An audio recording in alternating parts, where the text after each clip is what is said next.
Buenos días, tengan todos ustedes. Agradezco a los organizadores de este congreso denominado Intercambio de Saberes de Agroforestería y Comercialización, Estadísticas Básicas, por haberme invitado a participar en este congreso, con la ponencia titulada Cultura, Ecología y Recursos Fitogenéticos de los Cacaotales en Tabasco. A manera de introducción, el origen del cacao. El origen del cacao se ubica en los trópicos húmedos del noreste de América del Sur. Se conoce desde hace 4.000 años de los Andes. De ahí se dispersó y distribuyó a América del Sur y otras partes del mundo como Asia y África. Esta planta prospera en condiciones con humedad relativa mayor al 70%, con una precipitación de 1.500 a 3.000 y hasta 3.500 milímetros al año, con temperaturas medias de 23 a 25 grados centígrados y sobre suelos aluviales franco-arcillosos o arenosos con buen drenaje, y con buena topografía, una topografía regular. Suelos que tengan un pH aproximadamente entre 4 y 7. Los mayores productores a nivel mundial son Costa de Marfil, quien produce alrededor de 2 millones de toneladas al año. Le sigue en Ghana con 900.000 toneladas. En el caso de México, se ubica en el segundo lugar con 50.000 toneladas, siendo los estados productores principalmente Tabasco con 18.000 toneladas, que equivalen al 66.6% aproximadamente de la producción nacional, siguiéndole Chiapas y Guerrero. A manera de antecedentes, un poco de historia. El cacao se cultiva en Tabasco desde la época prehispánica y ha pasado por diferentes momentos de auge y de crisis. Por ejemplo, a principios de 1960, la enfermedad de la mancha negra azotó las plantaciones, disminuyendo la producción. A fines de los años de 1960 también, la muerte del moté por un barrenador del cogollo disminuyó la sombra natural de estas plantas, motivando la introducción de especies que pudieran sustituirlas. De los años 70 a la fecha, el desarrollo económico del país y en particular la producción petrolera impactó de manera negativa la producción de cacao en el estado, debido a la extracción de mano de obra que se empleaba en las plantaciones. Además de eso, de provocar la fragmentación de las plantaciones. A fines de 1990 y el 2000, la monilia o escoba de bruja también afectó la producción de cacao en la entidad, debido a que pues prácticamente destruye la producción en un alto porcentaje, teniendo que buscar alternativas importantes para poder controlar esta enfermedad. Actualmente el programa de gobierno Sembrando Vida ha fomentado el cultivo de cacao en el estado, de tal manera que las superficies pues, se han incrementado eh, con este programa. Objetivo. En primer lugar, esta charla la quiero abordar principalmente a manera de platicarles mi reflexión de la experiencia sobre el cacao como una parte de mi vida personal que he tenido, dado que considero que es importante, dado que pues que en ella muestro eh, cómo era la vida y cuál era la cultura que se vivía justamente en la producción de cacao. Como resultado, entonces, le hablaré sobre mi confesión, particularmente del establecimiento del cacao tal o madriado, en particular de la parcela de mi abuelo, don Antonio Gil de la O, que en paz descanse. Entonces, el inicio de, de esta historia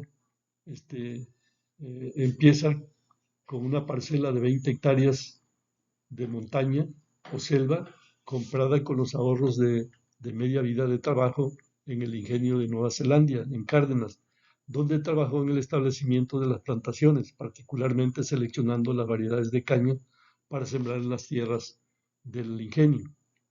La tarea de cultivar su parcela fue una proeza.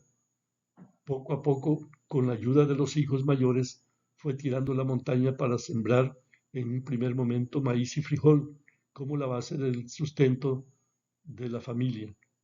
Asociado a estos, la calabaza, la yuca, el plátano, el camote, el chile, el cilantro, el cebollín, lo que permitiera satisfacer las necesidades básicas de la familia. Ellos recordaban mucho los eventos más importantes que vivieron en esta etapa, como la plaga de la langosta que azotó a todo el territorio y que destruyó los cultivos de maíz en la década de los 50. Desató una hambruna ante la escasez de alimentos. Contaban que para poder comer el poco maíz que tenían, lo mezclaban con el fruto del plátano verde o bien con el rizoma de la misma planta. También utilizaban la raíz del changle, una especie de canácea, cana índica, o algunas otras raíces. Cuando venía la plaga, los campos se oscurecían y había que ir a la parcela a arriar y matar a los animalitos que cubrían los cultivos. Luego que los golpeaban con una rama, los arrastraban a una zanja y los cubrían con tierra. Cabe decir que esta plaga desencadenó una pestilencia que luego devino en una epidemia de cólera. Mucha gente murió por esta causa. La organización de la parcela. Mi abuelo tenía organizada su parcela. La mayor parte lo ocupaba la plantación de cacao. Una parte la tenía acagualada y con montaña. Esta la destinaba para obtener leña, madera. Había corozo, la crocomia culiata, que en ocasiones la rozaba para sembrar maíz y frijol, según fuese la necesidad. Esta era la zona de crecimiento del cacaotal, ya que se inunda, lo dejó para el final, y otro sector lo tenía con zacate y era donde dejaba repastando los caballos. Dentro de la plantación de cacao estaba la zona habilitada, habitable, dos casas de madera con techo de guano largo, con dos grandes esplanadas o asoleaderos que se utilizaban para el secado del cacao, un pozo de agua y hacia las orillas con siembra de algunas hortalizas o especies de porte pequeño. Poco a poco, mi abuelo fue estableciendo una plantación de cacao. Como eran tierras bajas que se inundaban, le trazó y construyó a pala y con coas sangraderas o canales de desagüe para que saliera rápido después de una lluvia fuerte. Esto lo construyó a lo largo de la orilla de las parcelas y luego lo cruzó cada cierto tramo buscando las partes bajas. El establecimiento de la parcela fue de la manera tradicional, en marco real o en tres bolillos, que era lo más común. En el caso de la siembra, en el caso de la siembra, este, eh, eh, eh, primero plantó la chichigua de yuca o de plátano. Chichigua son plantas que sirven de protección para la planta principal que es el cacao. Y esta consistía de dos estacas separadas de 30 a 35 centímetros cada 4 metros. Luego que esta prendía, empezó a crecer y que empieza a crecer, se siembra la planta de cacao en medio de las dos plantas de yuca. Cada planta de cacao, cada planta de cacao la obtuvo mediante un semillero que hizo al lado de la misma parcela. Para ello seleccionó las mazorcas de la variedad deseada, que fuese grande, de buen aspecto, de semillas grandes y de la parte central del fruto, y que éste empezase a madurar. En el caso de las variedades, recuerdo este, los nombres del patastillo, del lagarto, del guayaquil, amelonado, calabecillo y desde luego con variedades criollas. La idea que tenía era tener muchas variedades de cacao y probar cuáles eran las mejores, para de esa manera expandirse a los lugares que quedaban sin sembrar. La sombra permanente. Al medio año de establecida la planta de cacao, fue sembrando una planta de moté bravo, una vareta, una rama de moté bravo, que también se le denomina alcaparra o madre, que es la eritrina americana, que constituía la sombra permanente. Por eso a las plantaciones de cacao también se les llama madreado. Esta se coloca entre dos plantas de cacao a 3.5 o 4 metros unas de otra. A veces en lugar de moté se siembra el chipilcó o chipilcoite, el moté manso o alcaparra mansa, que es una variedad comestible del moté bravo, o el cocoite como sombra permanente. A los 2 años más o menos, cuando la sombra permanente va desarrollándose y sobrepasa el cacao, se va eliminando la sombra temporal o chichigua, quedando la sombra permanente.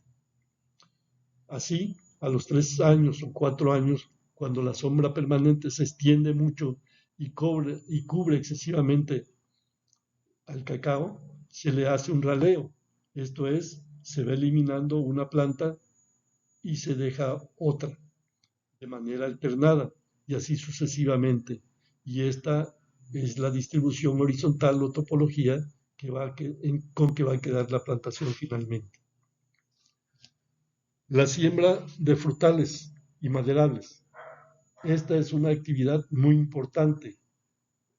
En los primeros años o posteriormente eh, se siembran árboles frutales como la naranja, el mango, el zapote, el finicuil, el chico zapote, la guanábana, el mango, castaña, el pataste, chinín, el guapaque, uspí, guaya, grosella, coco, nance, ciruela, el árbol del pan, el caimito, o bien árboles maderables como el cedro, la caoba, el tatuán, el guásimo, el macuilí, el bojón.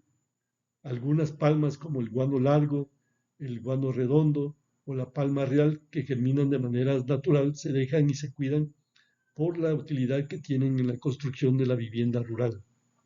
Los árboles se distribuyen en toda la plantación, procurando que no produzcan mucha sombra, ya que poseen copas muy grandes y dominan el dosel, por lo que es deseado que no tengan mucha sombra.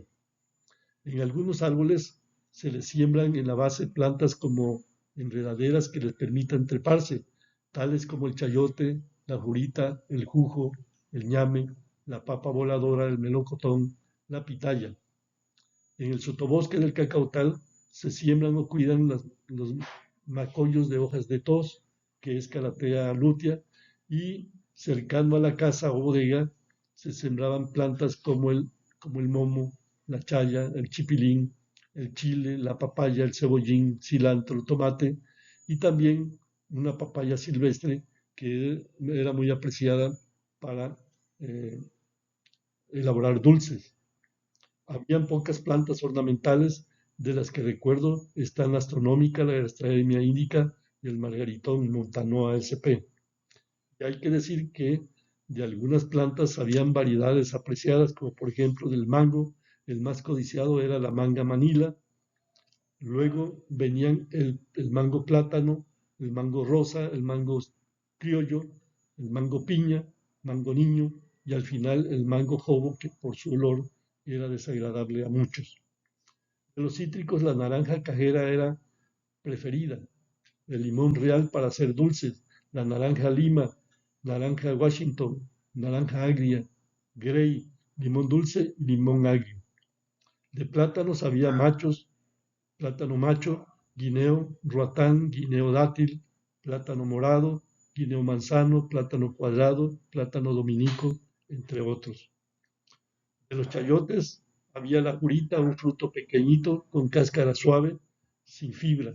El chayote blanco, el verde, con espina y sin espina. Los chiles, el blanco, el picante, el verde, dulce, amachito, ojito de cangrejo, pico de paloma, habanero, cada uno de ellos para elaborar platillos particulares. Cilantro, solamente el criollo se producía en el mácigo, al igual que el perejil, el cebollín común y el cebollín morado, que se usaban como cebolla parecido al ajo.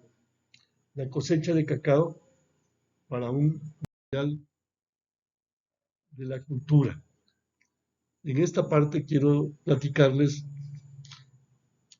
de la experiencia en la cosecha del cacao.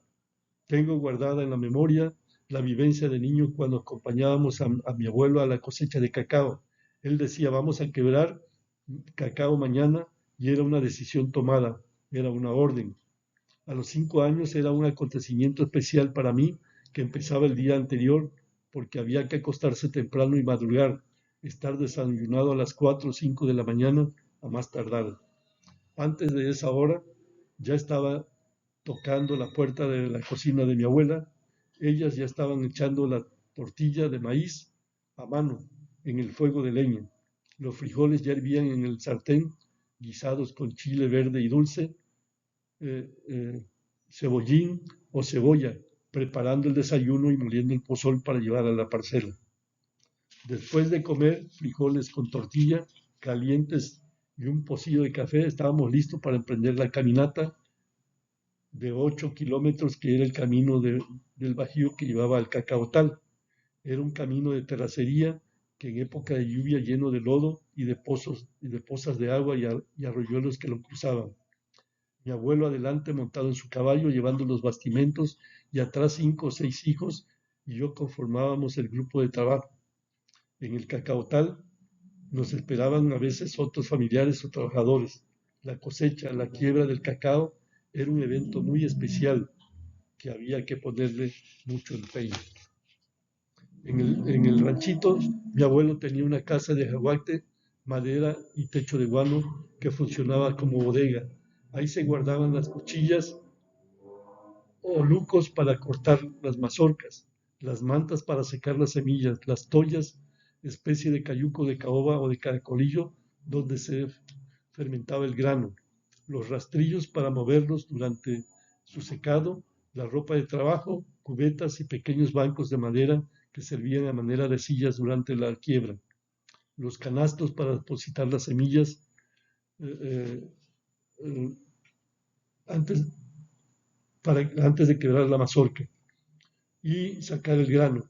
También eran un instrumento importante y principal para el lavado del cacao.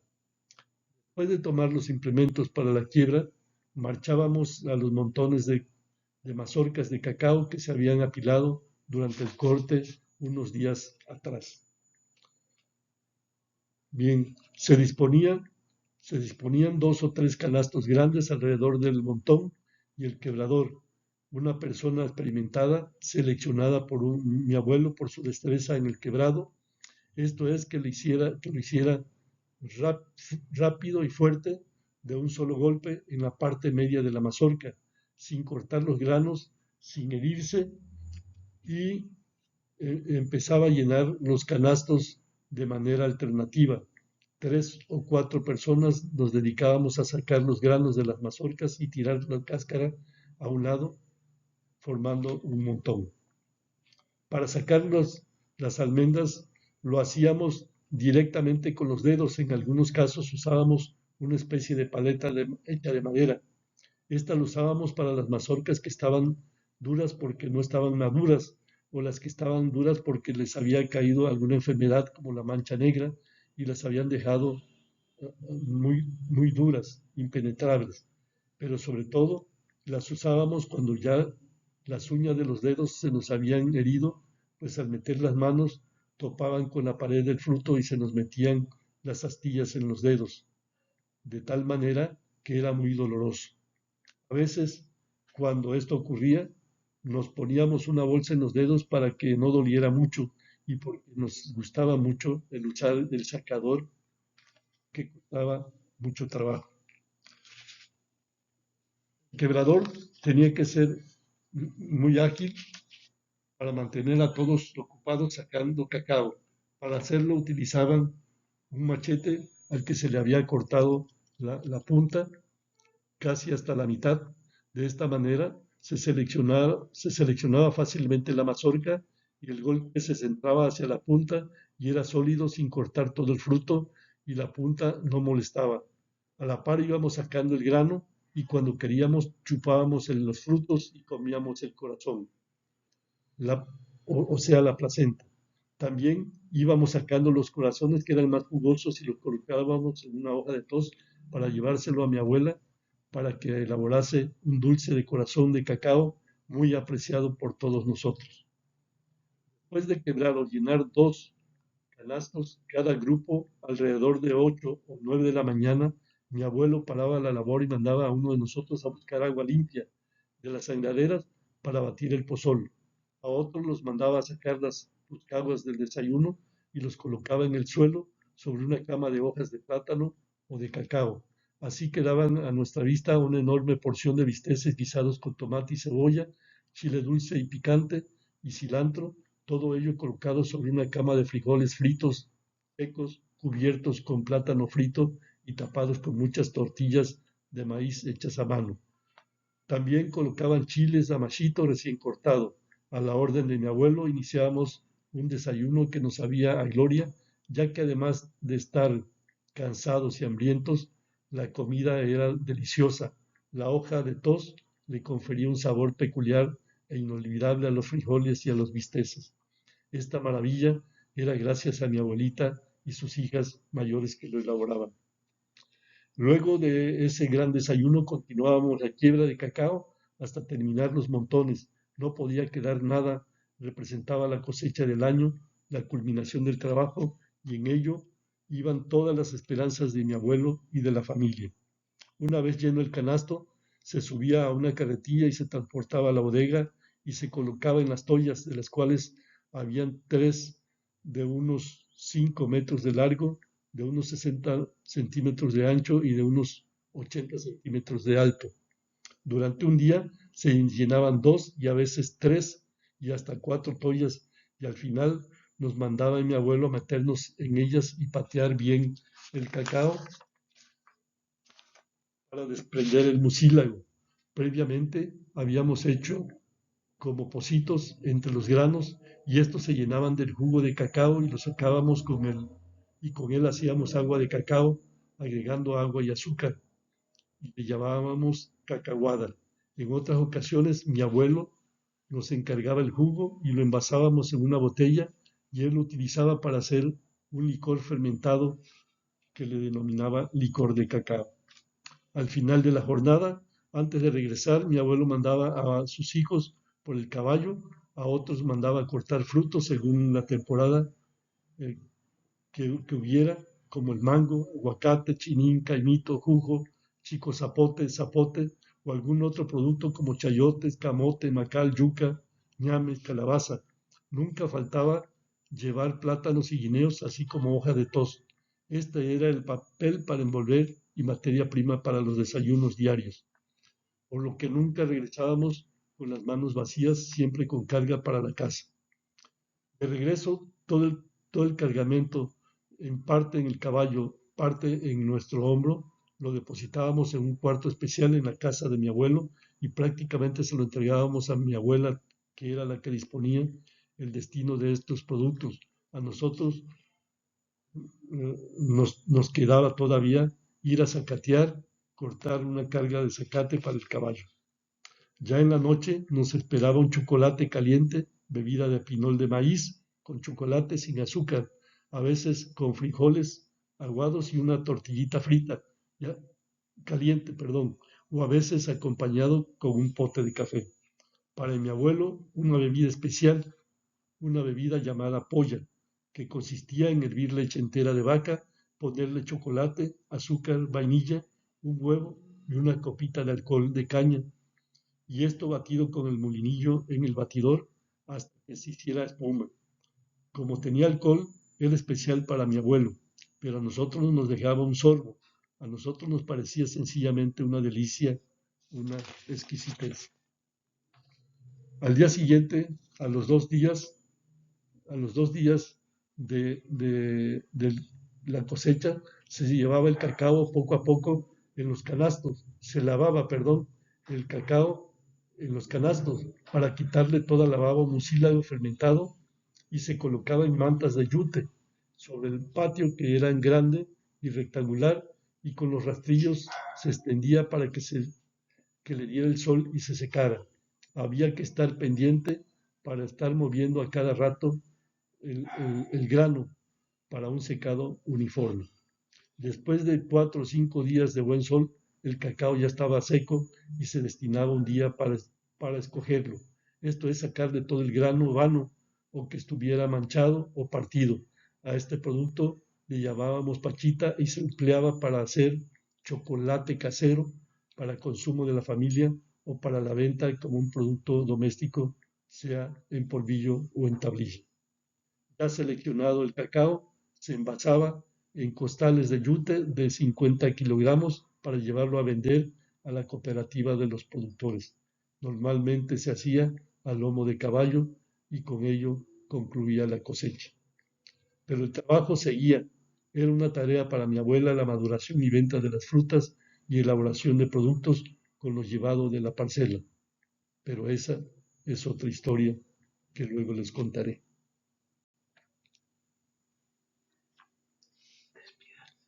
Bueno, muchas gracias por su atención y espero no haberles aburrido.